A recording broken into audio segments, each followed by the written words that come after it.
Keanu Reeves sat alone in his quiet Los Angeles home, the kind of silence that only comes after a long day of being watched, followed, and recognized. Outside, the city buzzed, cars honked, people hurried down sidewalks, life moved fast. But inside it was still, too still. He wasn't tired from work. He was tired from being seen only as a face on a screen, a name on a poster, a myth wrapped in leather jackets and slow-motion stunts. People loved him, sure. But did anyone really see him? And more importantly, did he truly see others? Lately, he'd been thinking a lot about the people no one seemed to notice. The ones sitting on sidewalks with cardboard signs, the ones sleeping in bus shelters, the ones who walked into fast food places just to stay warm for a few minutes. He'd passed them 1,000 times, sometimes handing over a few dollars, sometimes offering a quiet, "Hey, you okay?" But he'd never known what it felt like to be in their shoes. Not really, and that bothered him. One evening, while scrolling through news clips on his phone, he saw a short video of a man being asked to leave a coffee shop just for sitting too long without buying anything. The man didn't argue. He just stood up slowly, shoulders slumped, and walked out into the rain. Something about that moment stuck with Keanu. It wasn't anger or injustice he felt, it was a deep, quiet sadness. He wondered how many times that man had been told in words or glances that he didn't belong. That night, an idea began to form. Not for a movie, not for publicity, just an experiment. What if he disappeared for a while? Not to a tropical island or a mountain cabin, but right into the middle of the everyday world where no one expected to find him? What if he became invisible on purpose? He called a friend, someone he'd worked with on films before, a makeup and wardrobe artist known for creating incredibly realistic looks. They'd done aging effects, battle scars, even full character transformations. Over a quiet phone call, Keanu explained his plan. No cameras, no crew, no social media posts, just him, living for a week as someone no one would recognize, someone society often overlooked. A homeless man. His friend was hesitant at first. "Keanu, are you sure?" It's not just about the look. It's about the risk. People might treat you badly. You could get hurt. I know, Keanu said simply. But maybe that's the point. I need to understand. After a long pause, his friend agreed. They met in secret a few days later at a small studio downtown. For hours they worked. Keanu's usually neat, dark hair was matted and greased, streaked with gray using temporary dye. His face was aged with subtle makeup, darker under the eyes, lines etched around his mouth, a few fake scrapes on his hands. He wore layers of old clothes, a torn flannel shirt under a stained hoodie, baggy pants held up by a frayed rope belt, and boots that looked like they'd walked 1,000 miles. A small, worn backpack held only the essentials: water, a protein bar, a notebook, and a burner phone in case of emergency. No wallet, no ID, no credit cards. Just enough to survive, but not enough to stand out. He looked in the mirror. The man staring back wasn't Keanu Reeves, movie star. He was someone weathered by life, someone carrying quiet pain in his eyes. He looked ordinary, forgotten, exactly what he wanted. He chose a McDonald's in a busy part of the city, not the fanciest neighborhood, not the roughest, but somewhere in between. A place where all kinds of people crossed paths.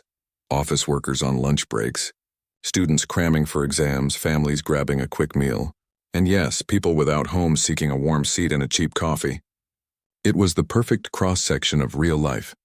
Early the next morning, before the sun fully rose, he walked the 10 blocks to the restaurant. His steps were slower than usual, his posture slightly hunched. He kept his eyes down, not out of shame, but to avoid drawing attention.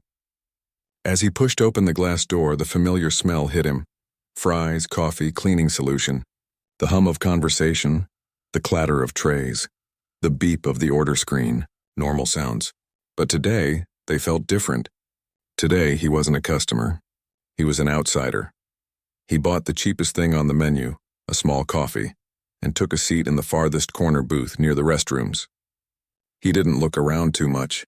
He just sat, sipped his coffee, and watched. At first, people barely noticed him. A few glanced his way, then quickly looked away. Some tightened their grip on their bags. One woman moved her child to a different table. It stung, but he expected it. He wasn't here to be liked. He was here to see. Over the next few hours, he observed everything. A teenager laughed loudly with friends, tossing fries at each other.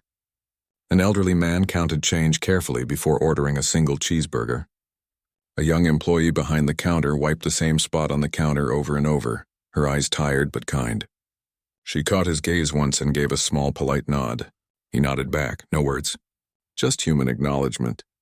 He noticed how staff treated different customers. The regulars got smiles and small talk.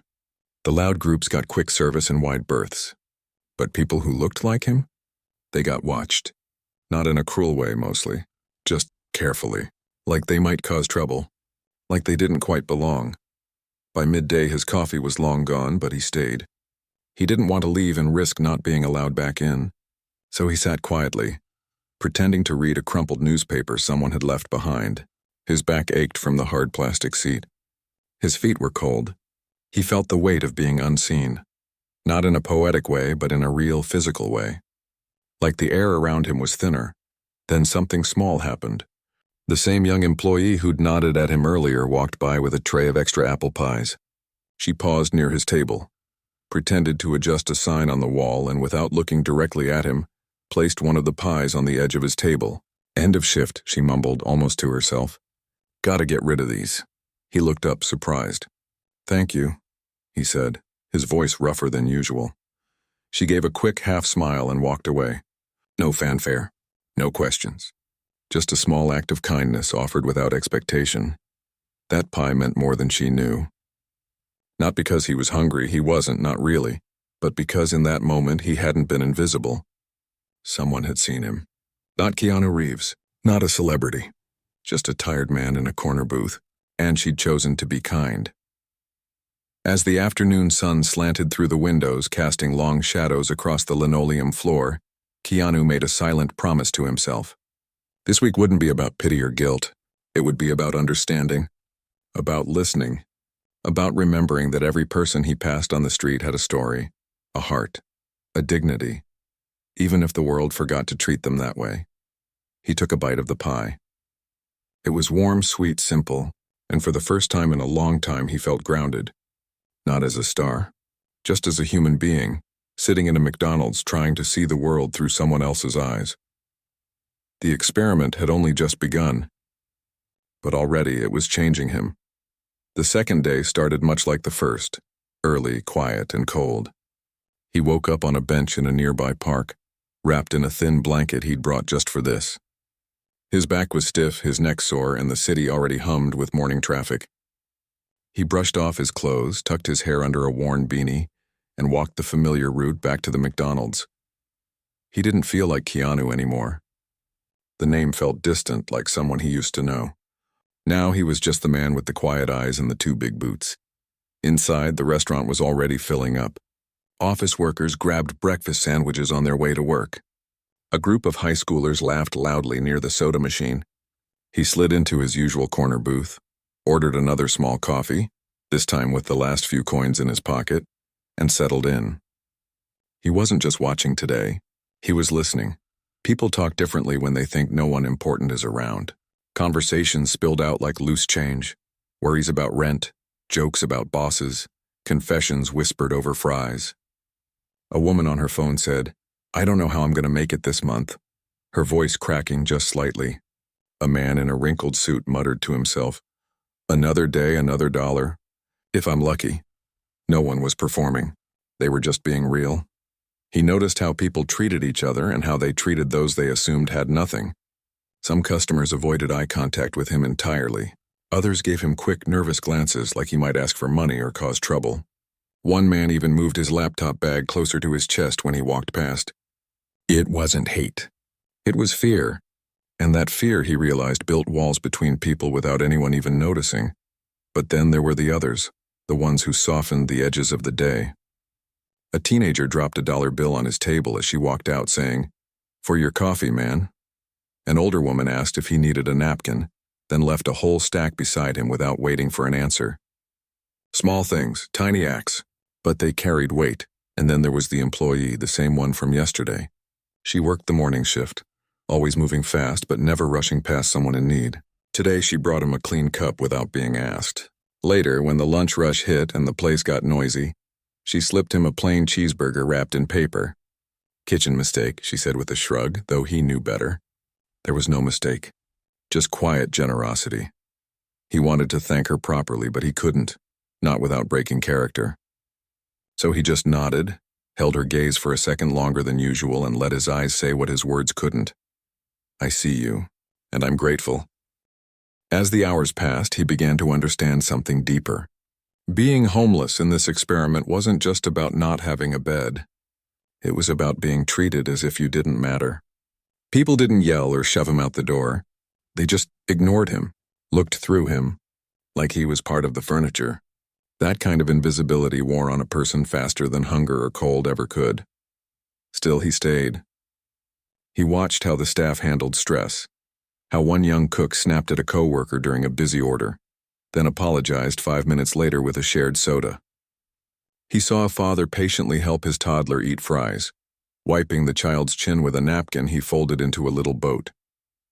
He saw loneliness, too, a man sitting alone staring at his phone, waiting for a call that never came. By mid-afternoon, a new kind of tension entered the room. A man walked in who looked like he hadn't slept in days. His clothes were soaked from the morning drizzle, his hands shaking slightly.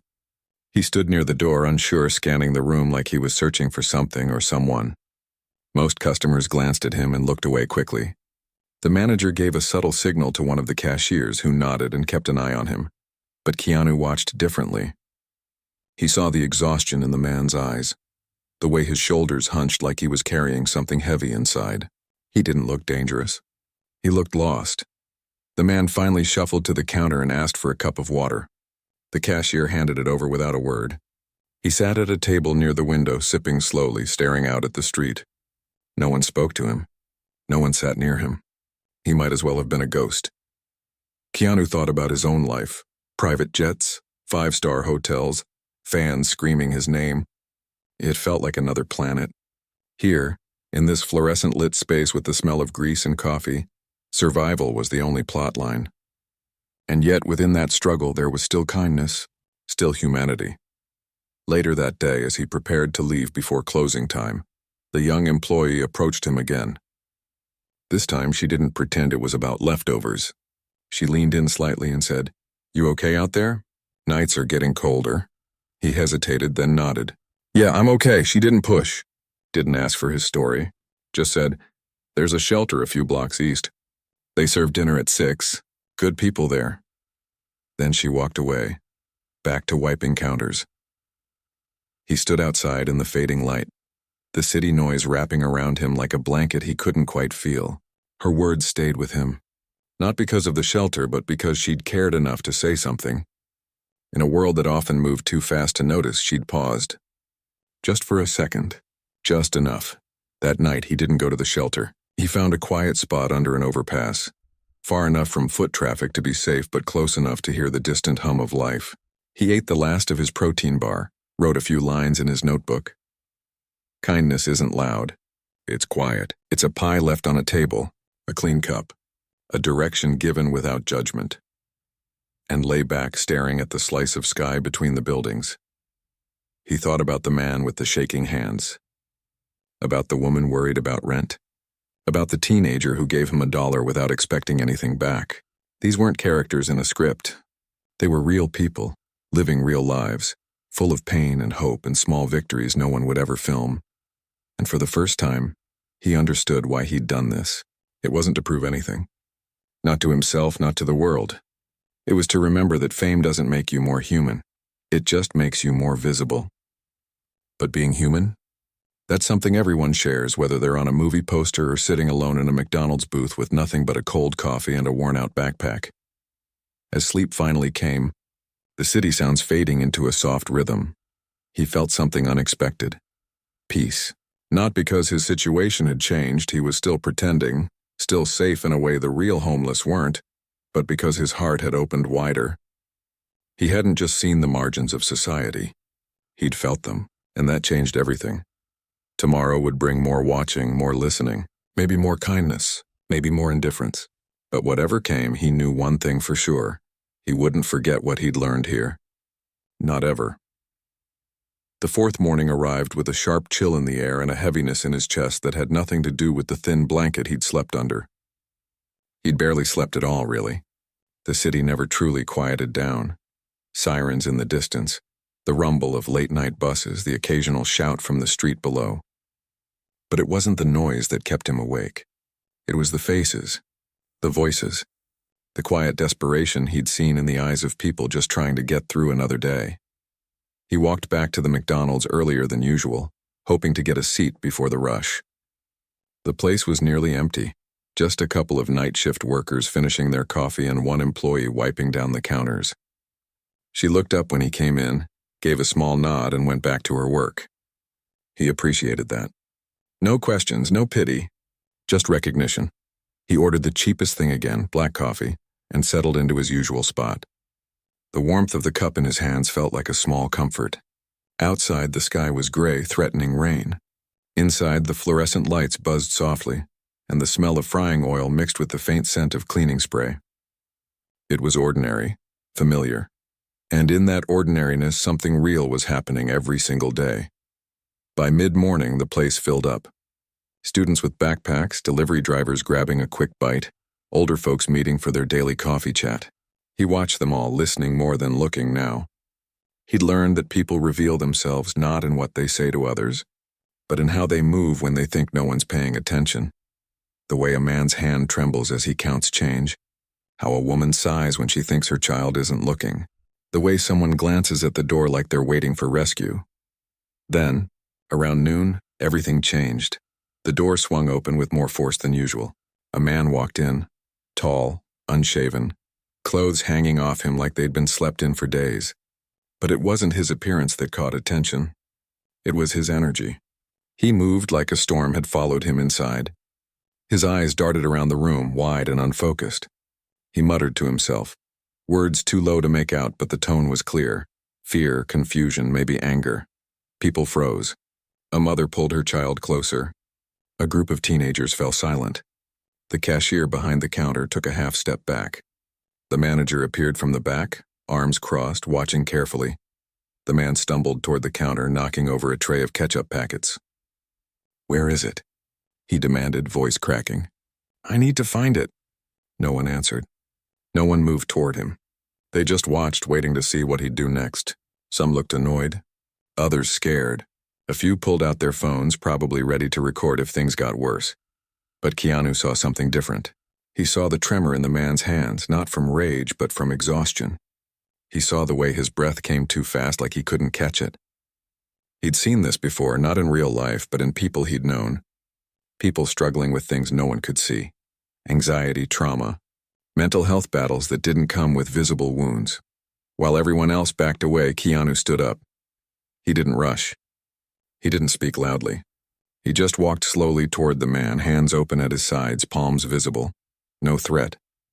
"Hey," he said, voice calm, low. "You okay?" The man turned sharply, eyes wild. "They took it. They took everything." "Who took it?" Keanu asked gently, stopping a few feet away. "Can you tell me what's missing?" "I don't know. I don't know." The man's voice broke. He looked around like he was searching for an exit, but his legs wobbled. He was about to collapse. Without thinking, Keanu stepped closer and guided him to a nearby booth. "Sit down. Just breathe." The man sank into the seat, head in his hands, shoulders shaking. People stared. Someone whispered, "Shouldn't someone call the cops?" But Keanu stayed. He sat across from him, not too close, not too far. "You're safe here," he said. "No one's going to hurt you." Minutes passed. The man's breathing slowed. The manager hovered nearby, unsure. The young employee, the one who'd been kind all week, stood near the drink station, watching with concern but not interfering. She trusted him. Or maybe she just saw that this wasn't a threat. It was a person in pain. Eventually, the man looked up. His eyes were red but clearer now. I lost my meds," he whispered. "I don't know where I am." Keanu nodded. "That's okay. We'll figure it out." He turned to the manager. "Do you have a phone? Maybe we can call someone who can help, like a clinic or a support line." The manager hesitated, then nodded. He walked to the back and returned with a cordless phone. Keanu dialed a local mental health outreach number he'd looked up the night before, just in case. While he waited for someone to answer, he stayed with the man, talking softly about nothing important. The weather, the coffee, How the fries always taste better after 2 p.m. When help arrived, too calm. Trained responders in plain clothes, they spoke gently, asked the right questions, and offered to take him somewhere safe. The man went with them without resistance. As he walked out, he turned back and looked at Keanu. "Thank you," he said, voice barely above a whisper. Keanu just nodded. "Take care of yourself." After they left, the restaurant slowly returned to normal.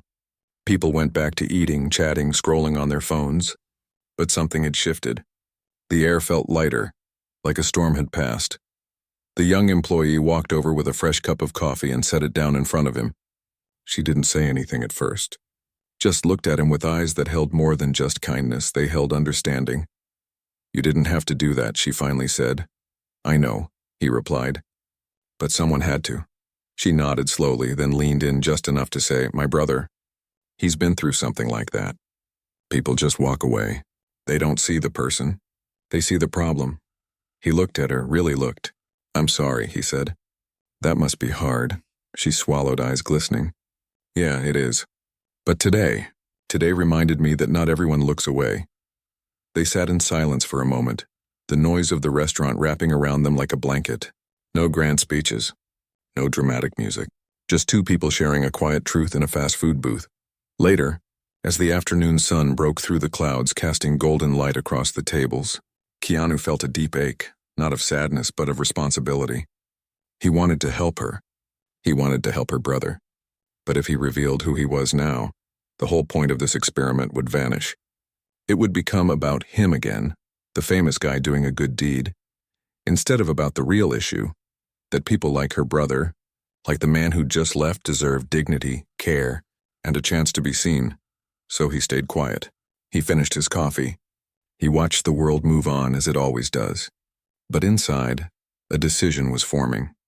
That night, back under the overpass, he wrote in his notebook, "Crisis doesn't always scream. Sometimes it whispers, and the bravest thing you can do is listen." He thought about the man's trembling hands, about the employee's quiet confession, about how one moment of connection, just sitting with someone in their pain, could change the whole room. He didn't sleep much that night either. But this time it wasn't from restlessness. It was from clarity. Tomorrow would be his last day in disguise, and when it was over, he wouldn't just walk away. He'd carry this with him, not as a story to tell, but as a promise to keep. Because real change doesn't happen on red carpets. It happens in corners of McDonald's, in whispered conversations, in the choice to stay when everyone else walks away. And he was starting to understand that maybe, just maybe, his real role in the world wasn't just to play heroes on screen, but to be one quietly off it. The final morning arrived with a strange mix of calm and weight. He woke before dawn, the sky still dark, the city holding its breath. His body ached from nights on hard surfaces. His clothes smelled of smoke and street air, and his face felt stiff under the layers of subtle makeup. But none of that mattered now. Today wasn't about pretending anymore. Today was about truth. He walked to the McDonald's one last time, not with the slow shuffle of John, but with a quiet purpose. The streets were nearly empty. Just a delivery truck rumbling by, a street cleaner humming in the distance. Inside the restaurant, the early crew was setting up, wiping counters, filling syrup dispensers, prepping the fryers. The same young employee was there, tying her apron, her eyes tired but alert. She looked up when he entered and gave him that familiar nod, the one that said, "I see you and you belong here, at least for now." He ordered coffee again, though he didn't really need it. He just wanted to sit in that booth one more time, to feel the rhythm of this place that had become his classroom, his mirror, his unexpected sanctuary. He watched her work, efficient, kind, never too busy to offer a smile to a regular or a clean napkin to someone who looked like they'd had a rough night. She moved like someone who carried worry but refused to let it harden her heart. As the morning passed, the usual crowd trickled in. But Keanu barely noticed them. His mind was on what came next. He'd thought about it all night. He couldn't leave without saying something real. Not for fame, not for a story, but because she'd shown him something rare, consistency and kindness. Not the flashy kind that gets posted online, but the daily, quiet kind that keeps people going when the world feels cold. Around 11, when the lunch rush hadn't yet begun and the restaurant was quiet, he stood up and walked toward the back hallway near the restrooms, the spot where staff took short breaks. He waited until she passed by carrying a tray of clean utensils. "Hey," he said softly. She turned, surprised. "You okay? I need to talk to you. Just for a minute. If that's all right." She glanced around, then nodded. "Sure. Give me 2 seconds." She set the tray down and followed him to the quiet corner by the employee entrance. The hum of the kitchen faded slightly behind them. He took a deep breath, then without a word he reached up and pulled off the beanie. He wiped his face with a damp cloth he'd kept hidden in his pocket, just enough to remove the grime and aging makeup around his eyes and jaw. He ran his fingers through his hair, shaking loose the matted strands. The transformation wasn't instant, but it was unmistakable. The tired, weathered man from the corner booth was gone.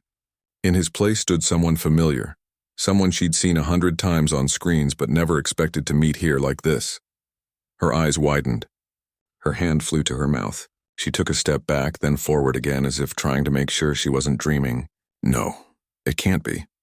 He looked at her, really looked, no disguise, no performance, just honesty. "It is." She stared, speechless for a long moment. Then quietly, You're him," he nodded. "I needed to understand what it's like to be unseen. To be treated like you don't matter just because of how you look or what you have." She shook her head slowly, eyes filling with tears. "But why here? Why like this?" "Because this is where real life happens," he said gently. "Not on movie sets. Not at award shows, here in places like this. With people like you." She swallowed hard. "I didn't do anything special." "Yes, you did," he said firmly. "You saw me when no one else did. You gave without expecting anything back. You asked if I was okay. Not because you had to, but because you cared. That's not nothing. That's everything." She looked down, wiping her eyes with the back of her hand. "My brother, he's been struggling. Mental health stuff. People treat him like he's broken, like he's dangerous, but he's just lost and tired." "I know," Keanu said softly. "I saw that in someone else the other day. And I saw how you looked at him, not with fear, but with understanding." She nodded, voice barely above a whisper. "It's hard. I work double shifts just to help pay for his therapy.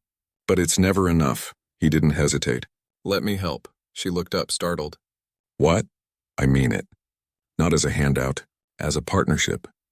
I'll cover his treatment, whatever he needs. Counseling, medication, support groups. And I know people, good people, who run programs for families going through exactly this. They're not flashy. They don't want attention. They just want to help." She stared at him, tears streaming now. "Why would you do that?" "Because you showed me what real kindness looks like," he said. "And because no one should have to fight alone." She didn't say thank you right away. She just stood there, breathing, as if letting the words sink in. Then quietly, "You didn't have to tell me who you were. You could have just walked away." "I know," he said. "But that wouldn't have been honest. And you deserve the truth."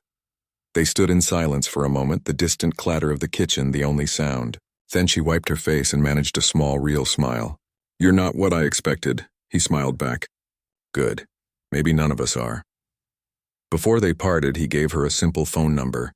No name attached, just a contact for a trusted friend who handled his private charitable work. "Call this person. Say I sent you. They'll take care of everything. And please, keep this between us, unless you decide otherwise." She nodded. "I won't tell anyone, but can I ask one thing? Anything. Just keep being you. The world needs more people like that." He looked at her, really looked, and for the first time in days, he didn't feel like a movie star or an experiment. He just felt like a person, standing in a hallway behind a fast food restaurant connected to another human being by something deeper than fame or fortune. "I'll try," he said. He walked back to his booth, finished his coffee, and left without looking back. Outside the sun was high, the city alive with noise and motion. But inside him there was peace.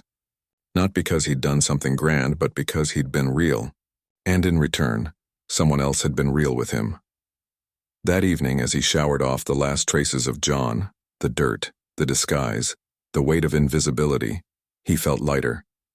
Not because the experiment was over, but because it had changed him. He'd gone in thinking he'd learn about others, but he'd ended up remembering something about himself. That kindness isn't a gesture. It's a choice. And it's always within reach. Later, he sat on his balcony, the city lights stretching out below.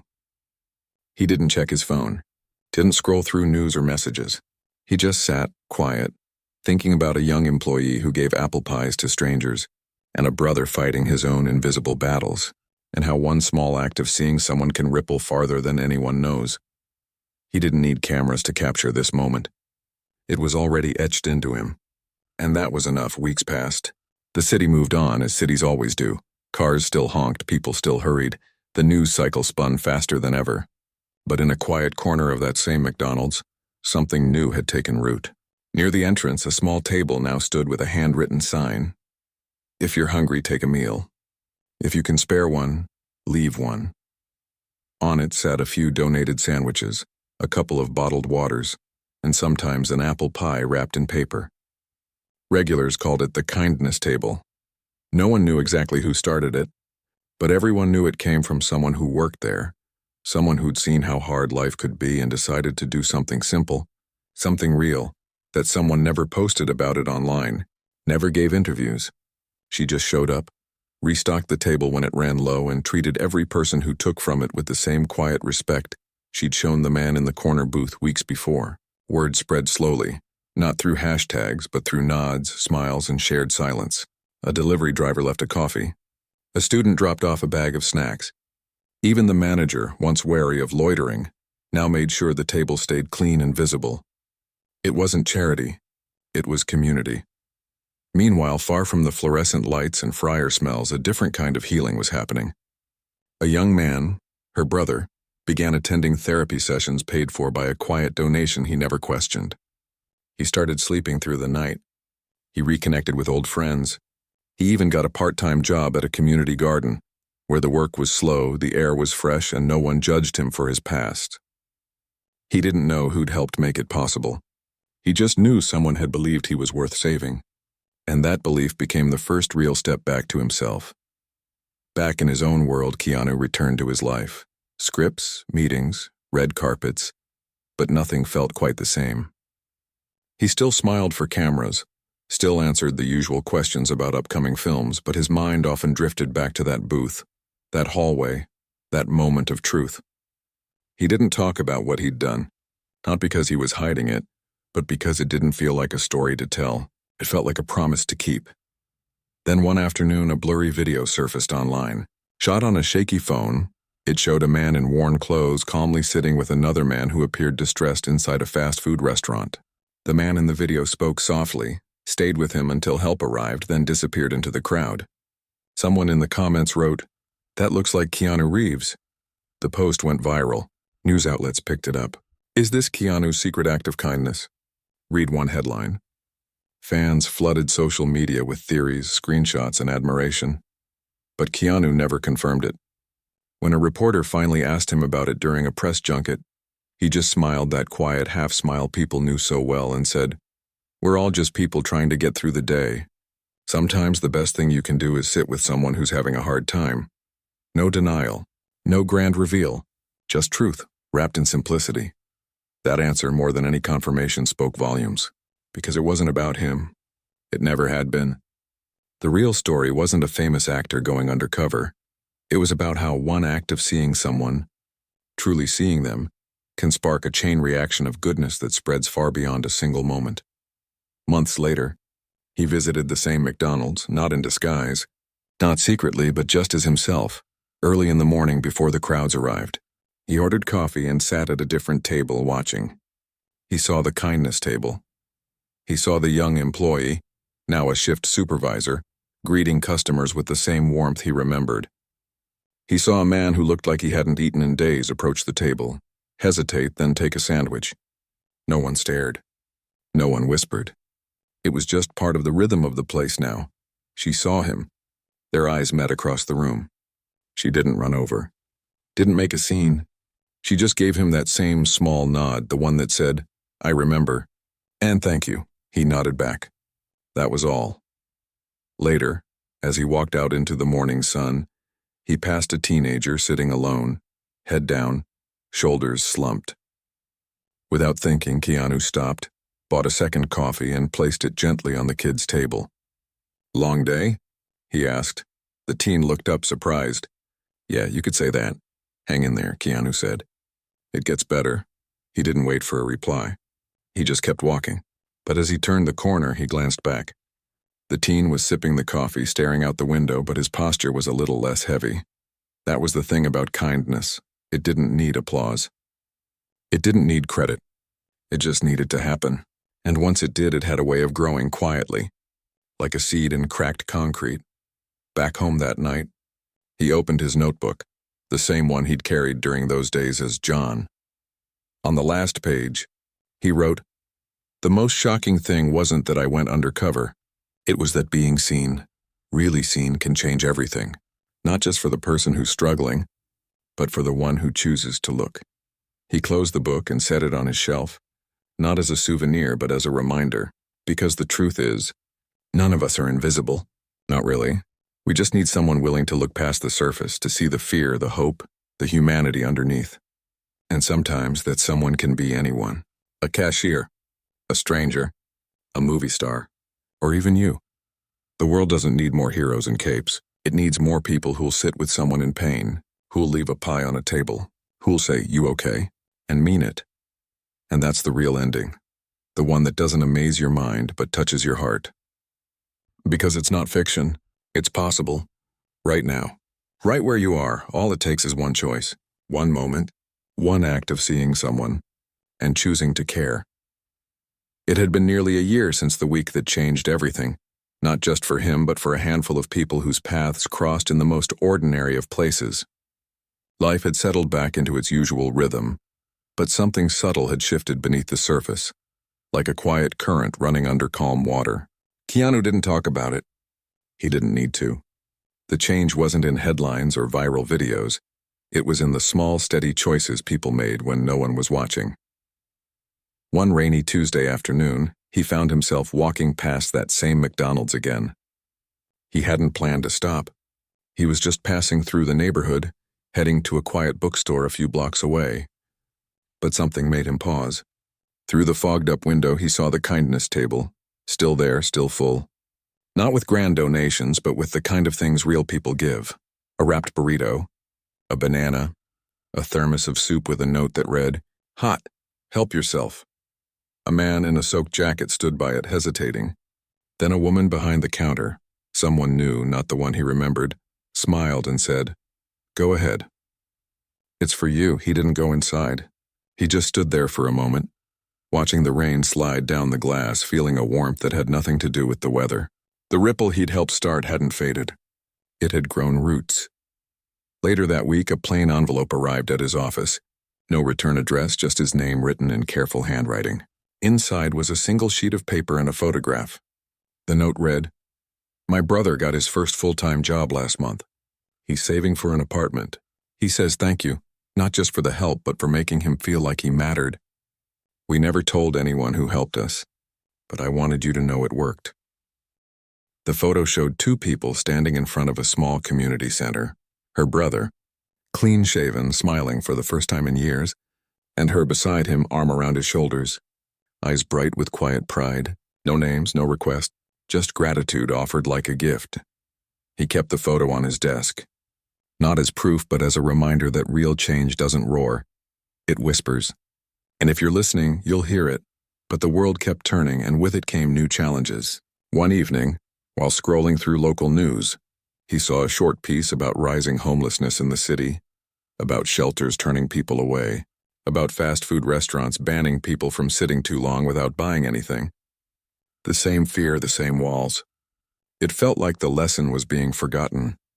That night he called a friend, not a Hollywood contact, but someone who ran a small nonprofit that connected mental health resources with people on the streets. "What do you need?" he asked simply. "Funding helps," the friend said. "But what we really need is visibility, without the spotlight. People think this work is about handouts. It's not. It's about dignity." So Keanu didn't write a check and walk away. He started showing up quietly at support meetings, not as a celebrity, but as a listener. He sat in folding chairs in church basements and community centers, hearing stories that never made the news.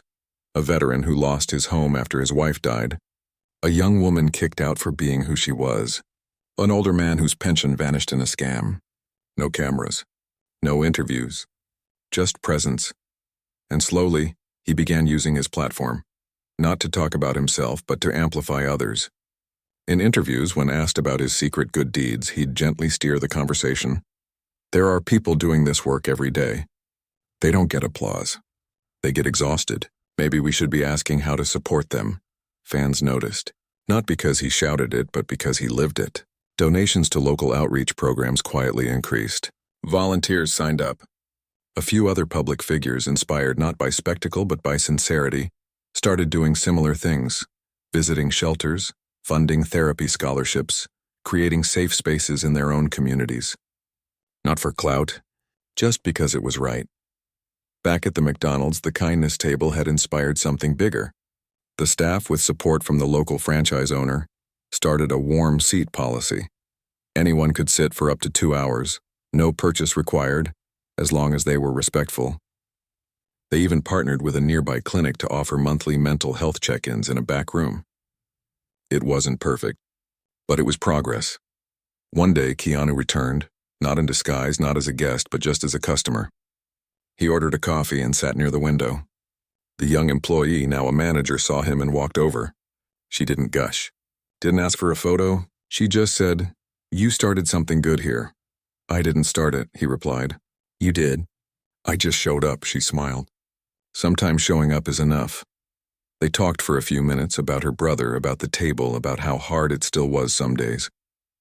Then she went back to work, and he finished his coffee in silence. As he left, a teenager approached him near the door.